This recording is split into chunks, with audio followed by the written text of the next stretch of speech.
In this video, we're going to learn how to expand logarithms. So we're going to use the same properties we talked about in the last lesson, but this time they're going to look like the part on the left, and we're going to end up getting an expression that's on the right, because we're going to expand it to be as long as possible. So if I want to expand each of these logarithms, since I'm seeing division here, I can actually separate that division on the inside of the log to be log of 4x, and since it's division, minus log of y.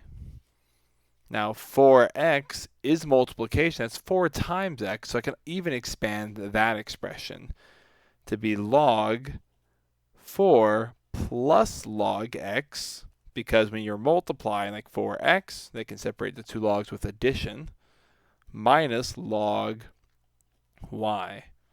And that's what it means to expand a logarithm to all of its parts. You want your variables not to have any exponents when you're done. Now, can log 4 be easily simplified? Now, when you're given log, that's understood to be base 10. So I'm looking for what power would I raise 10 to get 4. And since they don't have any common power, common base power, common base exponential, there's no reason to try to simplify that expression. I'll keep it as log 4. In the next example, I'll show you what you can do when they do have a common exponential base. Because here I also start with division. So I get log base 9 of x to the 4th minus, again with that division, log base 9 of 729. Now the difference with x to the 4th as compared to 4x is that x to the 4th is an x times 4. That's to the 4th power. So instead of adding two logarithms, that power is going to move out to the front and multiply log base 9 of x. So I'll end up with 4 times log base 9 of x. But now log base 9 of 729 begs the question, what power could I raise 9 to get 729? 729 is known as 9 to the 3rd power. So I could raise 9 to the 3rd power to get that. So log base 9 of 729 is 3.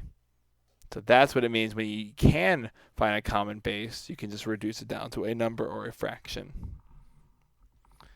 Up here I have log base b, so any base of this expression. Now there's lots of radicals there, so I'm actually going to rewrite this with rational exponents so that I can expand it. So now I'll have log base b of x to the 1/2, because I have a square root. This is the cube root of y cubed, so now it becomes y to the 2/3, the cube root being the denominator, the 2 being the power I was raising y to. And the denominator, the 5th root of z squared, can be changed to z to the 2/5.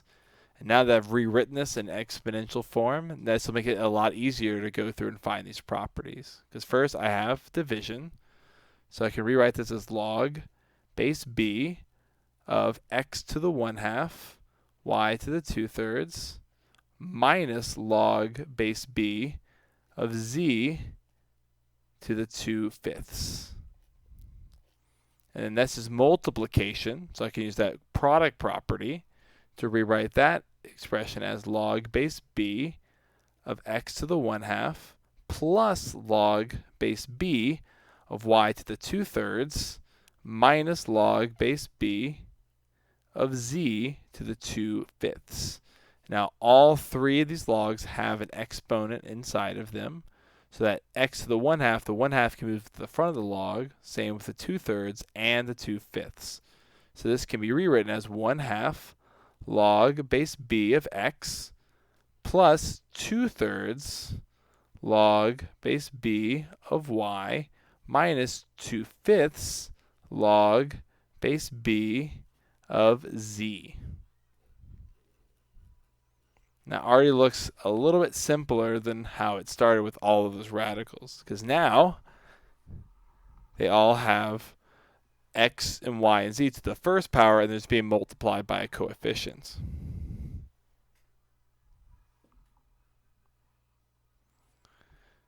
For the last example, I have log of the square root of x square roots of 2 divided by y squared. So I'm going to start by rewriting this with those rational exponents. So I'll have log of parentheses x times 2 to the 1/2 over y squared, and all of that's being raised to the 1/2 power for the big square root on the outside. So the first thing I'm going to do is take care of that power that the entire expression is being raised to by moving the 1/2 in front of the logarithm.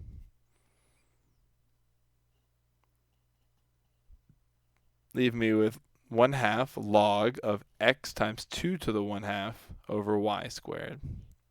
Now I have division, so I can separate those, but that 1/2 in front will now be multiplied to every term I get when I expand this, which I'm going to save for the end. So now I'll have log of x times 2 to the 1/2 minus log, forgot the O there,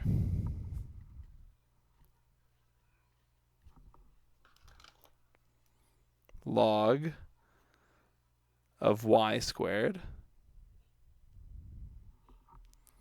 And these are being multiplied, so I can separate those with addition since they're being multiplied. So I have 1/2 times log of x plus log of 2 to the 1/2 minus log, again, I forgot to put that O there,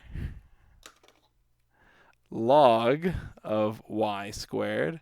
And all of those exponents I see on the insides of those expressions can be taken out. So now I have 1/2 times log of x plus 1/2 log of 2 minus 2 log of y. And as a final step, I can multiply in my 1/2 to every term, leaving me with 1/2 log of x. Then 1/2 times 1/2 is 1/4 log of 2. And then 1/2 times 2 is 1, so just minus log of y. And that will be my final answer. If you try to simplify log of 2, you're going to come across a similar problem you had over here, where you're looking for what power can you raise 10 to get to. So you really just end up plugging that into your calculator. This is a messy decimal. This looks a lot cleaner. And that is how you expand logarithms.